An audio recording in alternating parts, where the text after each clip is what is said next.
ziua! Bună ziua! Îmi permiteți să-mi pun geamantanul aici? Da, sigur, vă rog, dați-mi voie să vă ajut. Oh, am uitat să vă întreb. Aici e vagon de următor sau de neurmător? Nu înțeleg. Dumneavoastră umați că eu nu umez. Nu, eu nu suport umul. Mă întrebați dacă fumez? Da, exact. Umați sau nu umați? Nu fumez. Ah, foarte bine. Da, mulțumesc. Poftiți, luați loc. Mulțumesc. Vă rog să mă iertați că îndrăznesc. De ce nu-l pronunțați pe F? Oh, este o poveste foarte lungă.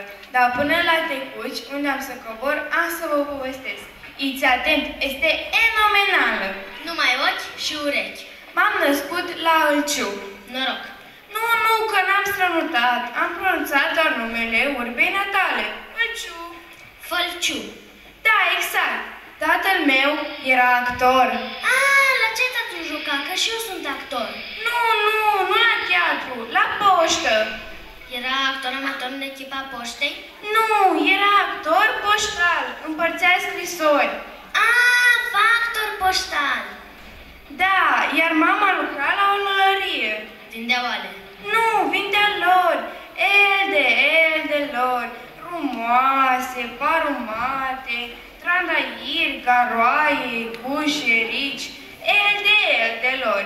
Da, vă plictisesc? Nu, dimpotrivă, chiar mă pasionează povestea. Tatăl meu, actorul, actorul, avea o meserie foarte obositoare. Toată ziua ugea săracul. Mugea? Nu, ugea cu scrisorile prin noroi, prin prafă, dar n-a neglijat nici educația mea. Mă ținea în râu. Vă ținea în râu? Da, mă ținea în râu, să nu-mi iar de cap, să nu o supăr pe mama. Nu mai aveți nicio soră? Nu, am rate. La ce veți rate? Nu, am un rățior. Un frate! Da, eu despre ce vorbeam? Dumitale îți cade cam greu Isa. Ce-mi cade? Isa de telefon. Îmi cade fisa de telefon. Ei, asta e că nu prea vă cade. Spuneți mai departe cu fratele.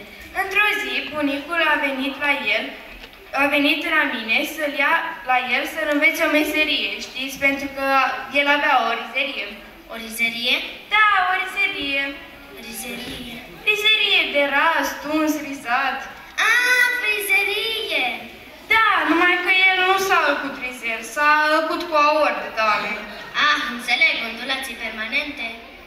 Da, mie nu prea mi-a plăcut școala. Și atunci tatăl meu m-a răsățat ce m-a răsățat, dar până la urmă a întors oaia. Avea oi? Nu, a întors oaia, adică nu m-a bătut, nu m-a certat, dar m-a făcut dactilografă. Dactilografă. Dactilografă. De acolo mi se trage și acest dec de vorbire. Păi cum așa? Păi știți, mașina la care lucram eu nu bătea litera F.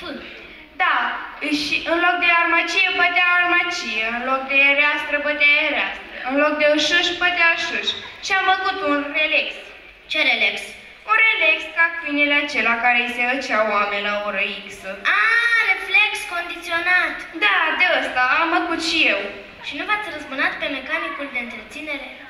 Ba da, de vreo lună a venit tarul. De atunci bate literatură. Na, că am zis-o. Perfect, atunci sunteți pe cale de vindecare. Da, de unde? Am naibii mașină. Ce mai are? De atunci, în loc de C, bate Ț. Și ce necaz este? Păi cum ce nețați? Eu am fost soristă în țorul întreprinderi. Erați coristă în corul întreprinderii. Da, eram soprană de țărălatură.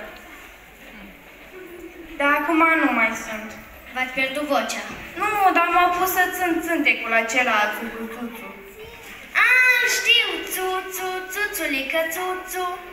Nu, țuțu, s-a dus țuțu la pădure, țuțu. Am ajuns la tețuți, trebuie să-ți obor. Țuține-mă avut onoarea? Ștefan Tucheac. Mă buțur. La revedere, mulțumesc de companie.